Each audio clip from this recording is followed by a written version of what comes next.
Good day to you. I am Thomas Jefferson. If I had but 10 seconds to tell you about myself, I would tell you these 3 things and not a word more. I was the author of the Declaration of American Independence, of the Statute of Virginia for Religious Freedom, and the father of the University of Virginia. Fortunately, we have a bit more time than that to spend together today. Thus, I am honored to introduce myself a little more thoroughly than the fleeting tick-tock of your modern timekeeping might otherwise allow. You may have wondered why I did not include any public offices in that list.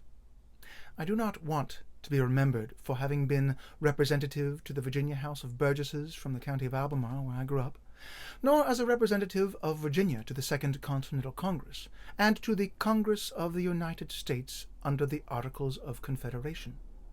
I do not want to be remembered as having represented the United States in France, nor as having served as the first Secretary of State under the U.S. Constitution. I do not want to be remembered as having served as the nation's second Vice President, and I do not want to be remembered for having been the 3rd President of the United States. In a government by the people, those who hold public offices are servants. If they serve well, they deserve to be remembered fondly for what they did, not for the title they held. I devoted roughly half of my 83 years from 1743 to 1826 to public service. I shall not mention my specific birthday here because I do not think it worth mentioning. When I became president in 1801, citizens began asking me when my birthday was so that they might celebrate it. Many of them had, like myself, been accustomed to public celebrations of the king's birthday prior to the Revolution, of course. We didn't customarily celebrate the birthdays of individual subjects of the crown. It was a tradition rooted in monarchy, and therefore in the concept that humans could be rightfully considered unequal at birth. I therefore steadfastly refused to tell them what my birthday was, saying that the only birthday that I wished Americans to celebrate was the birthday of our nation, the 4th of July. If citizens wish to honor me, I would rather they do so by making sure that information is readily accessible to all of our citizens through public schools, libraries, and other means of keeping and sharing the public records. We are all created equal, but we cannot assert our equal rights and fulfill our equal responsibilities without equal access to education. It was this belief in the absolute necessity of an enlightened populace to the functioning of self-government that led me, soon after I returned to Virginia from Philadelphia in 1776, to begin work on establishing a system of public education in my state. That fight began in earnest in the winter of 1777, when I met with the rest of the committee to revise the ancient laws of Virginia. It culminated a half-century later when classes commenced at the University of Virginia in the spring of 1825. I was not able to convince my countrymen to establish the modest system of public education that I originally proposed in the revisal of the laws, but the university was a palpable victory. The ground of liberty is to be gained by inches. We must be contented to secure what we can get from time to time, and eternally press forward for what is yet to get. It takes time to persuade men to do even what is for their own good.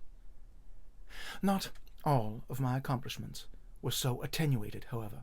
While I was working on that committee, I wrote the Statute of Virginia for Religious Freedom. When it became law after a 7-year legislative battle, it said that a person's opinion in matters of religion would not affect their civil capacities at all. It built a wall of separation between church and state in Virginia and became a direct precedent for the First Amendment to the United States Constitution.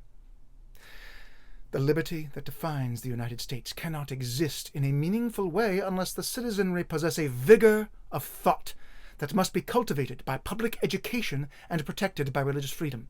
Ignorance and bigotry, like other insanities, are incapable of self-government. Yet there is another ingredient without which our liberty is but a frail thing. To successfully govern ourselves, we must be able to talk with each other about our differences, to work through them, and to unite in common efforts for the common good. A nation united can never be conquered. To that end, I will mention one of my accomplishments as president. It is based in one of the biggest challenges that I ever faced. In the years leading up to the election of 1800, the political divisions in the country grew increasingly vituperative. Men who had been intimate all their lives crossed the streets in order to avoid meeting, and turned their heads another way lest they should be obliged to touch their hats. When the votes were tallied, the results were contested, resulting in a constitutional crisis. Although power ultimately changed hands, not only with my election as executive, but also in Congress, I realized that I would be presiding over a nation divided. In a government like ours, it is the duty of the President, in order to enable himself to do all the good which his station requires, to endeavor by all honorable means to unite in himself the confidence of the whole people. I made it my priority to bring the country together. My administration established the national precedent that though the will of the majority is in all cases to prevail, that will, to be rightful, must be reasonable. That the minority possess their equal rights, which equal laws must protect, and to violate would be oppression. On July 4th, 1776, after the vote on the Declaration of Independence, I was placed on a committee for, among other purposes, proposing a motto for the United States. The motto that Congress eventually adopted was E pluribus unum, which is Latin for out of many, one. I dedicated my life in public service to the idea that America will derive our greatness from the vast resources that can be found only in a diversity of opinion, and that we will derive our strength from our ability to focus that diversity into a unity of purpose. I articulated our purpose as one people in the Declaration of Independence. If I had but 10 seconds to tell you that purpose, I would say it this way.